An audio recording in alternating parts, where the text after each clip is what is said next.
Alors, bonjour, on va apprendre comment on installe OpenSUSE 11.2. Pour ça, il faudra,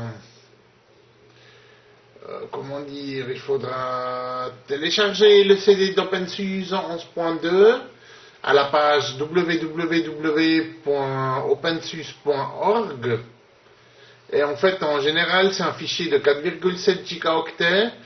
Des fois, c'est un peu plus, des fois, c'est un peu moins. Et en fait, ce fichier, il faut le télécharger via HTTP, donc en cliquant sur l'icône sur la page web d'OpenSUSE, et ça démarre un download qui dure environ 7 ou 8 heures. Une fois qu'on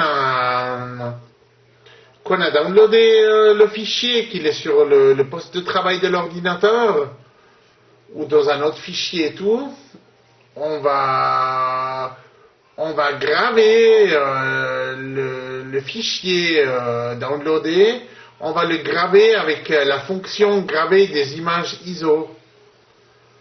Et une fois qu'on a gravé ce fichier d'OpenSUSE, du système d'exploitation d'OpenSUSE avec le graveur de CD avec la fonction image ISO, une fois qu'on a fait ça, on va pouvoir, on aura le CD qui sera prêt et tout, et puis on pourra installer OpenSUSE. Donc maintenant je suis exactement à ce niveau-là, donc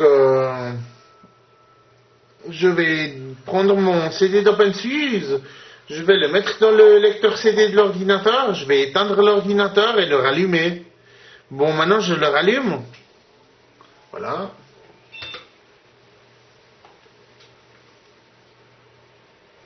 Voilà, il s'allume.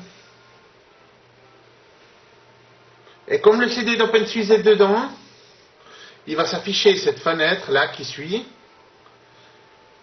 Voilà.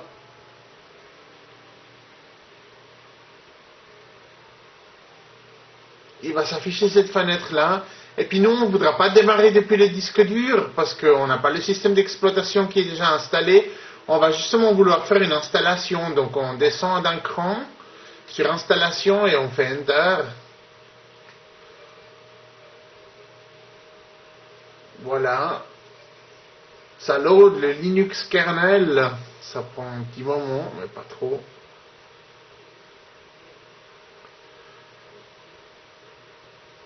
Voilà. J'appuie sur Escape pour voir le protocole. Voilà.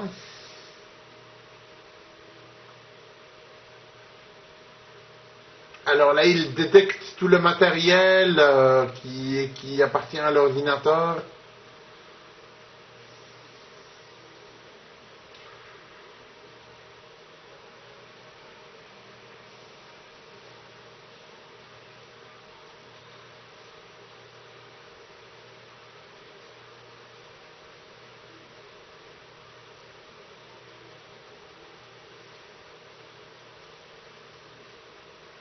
Il détecte le matériel.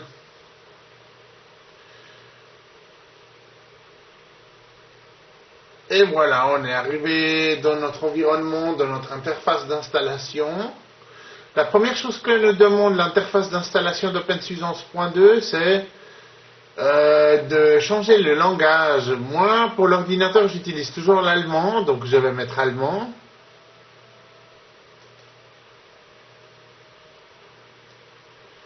Je vais mettre allemand, German, Deutsch. Je vais mettre le keyboard layout. Le keyboard layout, c'est, comment dire, c'est le clavier. Hein. Je vais le mettre en français suisse.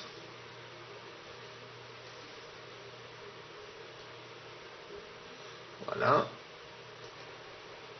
Comme ça, comme j'aime bien naviguer en allemand et tout, dans les trucs allemands, je mets en allemand. Et le clavier en clavier suisse, vu que j'ai un clavier suisse et tout. La licence, on n'a pas besoin de la lire à chaque fois qu'on installe, donc on laisse tomber. Et on appuie sur Weiter, sur suivre, prochain, next.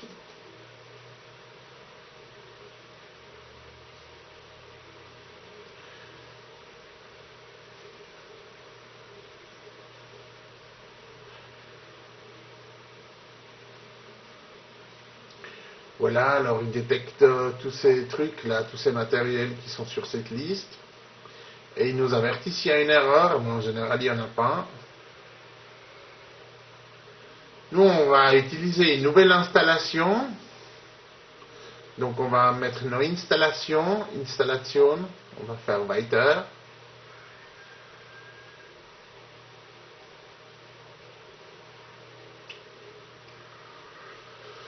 Ensuite on va mettre, on est en Europe, ok c'est bon.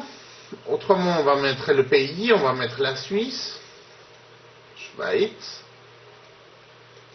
Voilà. Et on va enlever leur horaire sur UTC. On va mettre leur horaire en standard, pas sur UTC en fait. Donc on va décocher la coche. UTC c'est Universal Time, je sais pas quoi, donc c'est une espèce de... Je sais pas exactement ce que c'est en fait, mais je préfère quand même prendre le temps standard de Suisse et tout. Ça ne nous met pas un Universal Time, un temps universel, donc c'est mieux. Voilà, ensuite c'est bon, on a fait ça. Ici sur Endan on peut changer la date et on peut changer l'heure. Donc je vais vous montrer l'interface. Elle a l'air comme ça. On peut aussi synchroniser l'heure et la date avec le NTP server, un Network Time Protocol. Mais nous, on n'a pas envie de faire ça, donc on laisse tomber. On fait, ici, on fait abbrechen, on fait aborter. Voilà. Ensuite, on va faire OK. En fait, si on utilisait Network Time Protocol, ça voudrait dire qu'il faudrait qu'on ouvre un port pour que le serveur de Network Time Protocol puisse nous donner l'heure. Mais ça c'est dangereux parce que ensuite, comme on a le port ouvert, il y a plein de vulnérabilités qui se passent par ce port-là. Et comme on ne sait pas bien configurer le port avec une adresse IP qui est seule et uniquement accès à travers ce port, on laisse tomber, on ne fait pas trop ça. Alors, on va choisir le desktop KDE. GNOME, c'est pas très bon. GNOME, c'est très lent comme desktop et c'est moins beau, c'est moins étoffé comme interface. Donc, on va utiliser KDE. Après, il y en a d'autres d'interface. Il y a Xforce, mais c'est aussi assez archaïque. Hein, donc, voilà, ça, on laisse tout tomber. On va mettre KDE desktop. Voilà. On fait Weiter, Next, à suivre. Prochain. Ensuite, ça c'est la partie la plus importante de notre installation de la partition. En fait, la partition c'est le disque dur. Le disque dur c'est l'emplacement, c'est le c'est le disque où OpenSUSE sera installé en fait. Parce qu'OpenSUSE c'est du script, donc le script il faut l'installer à quelque part. Et ce script on va l'installer sur un disque dur. Et voilà, et donc on va choisir, parce qu'on aime directement faire les choses compliquées et tout, parce que ça nous ouvre beaucoup plus de possibilités. Alors on va prendre Partitionsbasierend, basé sur une partition LVM basiert, je ne sais pas comment ça fonctionne, mais Partitionsbasierend est largement satisfaisant et tout. On va utiliser Partitionsaufbau erstellen. Faire une construction de partition. Ok. On va choisir partitionnement défini par l'utilisateur pour expert. Voilà, für Experten. Benutzer definierte Partitionierung für Experten. On va choisir ça. Après on fait Weiter. Next. Ensuite. Et voilà, on voit cette liste-là.